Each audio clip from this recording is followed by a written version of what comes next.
அனைவருக்கும் வணக்கம். கும்பராசியை பொறுத்த வரைக்கும் நவம்பர் மாதம் முழுக்க எப்படி இருக்க போகுது அப்படின்றத நம்ம பார்ப்போம். அதாவது இந்த 2025ஆம் ஆண்டு நவம்பர் மாதம் இப்போ இருக்கிற நிலை அப்படின்னு பார்த்தீங்கன்னா, கரண்ட்ல இருக்கிற நிலை பார்த்தீங்கன்னா 2ஆம் இடத்துல சனி பகவான். அதாவது ஜென்ம சனி விலகினாலும் 2ஆம் இடத்துல சனி பகவான் வந்துட்டு பாத சனி பிரச்சனை இல்லை அப்படின்னு பார்த்தாலுமே மறுபடியும் வக்ரமாயிட்டு மறுபடியும் அது ஜென்ம சனி என்ற ஒரு நிலை தான் அது அடைஞ்சிருக்கு. இப்போ 2ஆம் இடத்துல சனி பகவான் இருந்தாலே கண்டிப்பாக தனம் சார்ந்த பிரச்சனைகள் கண்டிப்பாக வரும். என்னதான் ராசி அதிபதியாக இருந்தாலுமே அந்த வீடு கொடுத்தவர் நல்லா இருக்கணும். ஏன்னா வீடு கொடுத்தவர் அங்கே பார்த்தீங்கன்னா 4ஆம் இடத்துல, அதாவது 5ஆம் இடத்துல பார்த்தீங்கன்னா பகை வீட்டில் தான் இருந்தார். 5ஆம் வீட்டில் இருந்தாலுமே இப்போ பார்த்தீங்கன்னா அந்த 6ஆம் இடத்துல உச்சம் பெற்று குரு பகவான் பார்த்தீங்கன்னா அதிசார குரு பயிற்சியில் 6ஆம் இடத்துலேயே இருந்தாலும் அது வலுவான நிலையில் இருக்குது. இந்த 2ஆம் இடத்துல சனி பகவான் இருந்தாலே பாருங்க, ஒரு சிலருக்கு வந்து குடும்ப பிரச்சனைகளும் இருக்கும், தனம் சார்ந்த பிரச்சனைகளும் இருக்கும், ஒரு சிலருக்கு இஎன்டி பிரச்சனைகளும் வந்து போகும் அப்படின்னு சொல்லணும்.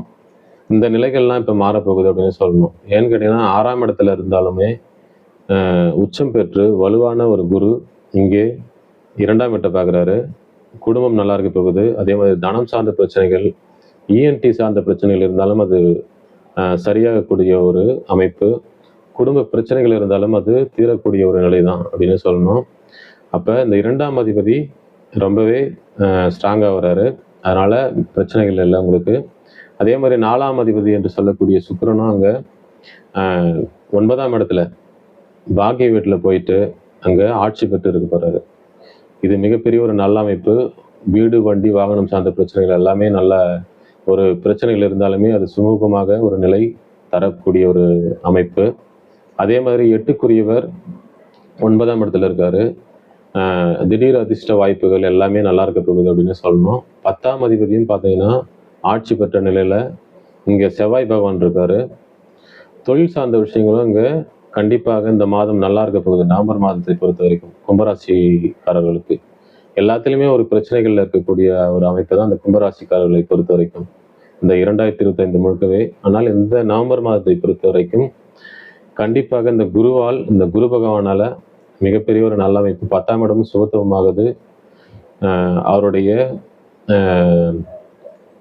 என்ன சொல்றது 12ஆம் இடம் சுபத்துவமாகுது. ராசிக்கு 12ஆம் இடம், 10ஆம் இடம், அப்புறம் 2ஆம் இடம் சுபத்துவப்படுத்தி மிகப்பெரிய ஒரு நல்ல வாய்ப்புகளை ஏற்படுத்தி தருவார் இந்த கும்பராசி அன்பர்கள் அனைவருக்குமே அப்படின்னு சொல்லணும். மொத்தத்தில் இந்த ஒரு மாத காலம் ஒரு நல்ல மாதமாகவே கும்பராசி அன்பர்களுக்கு அமையப்போகிறது. வாழ்த்துக்கள். வணக்கம்.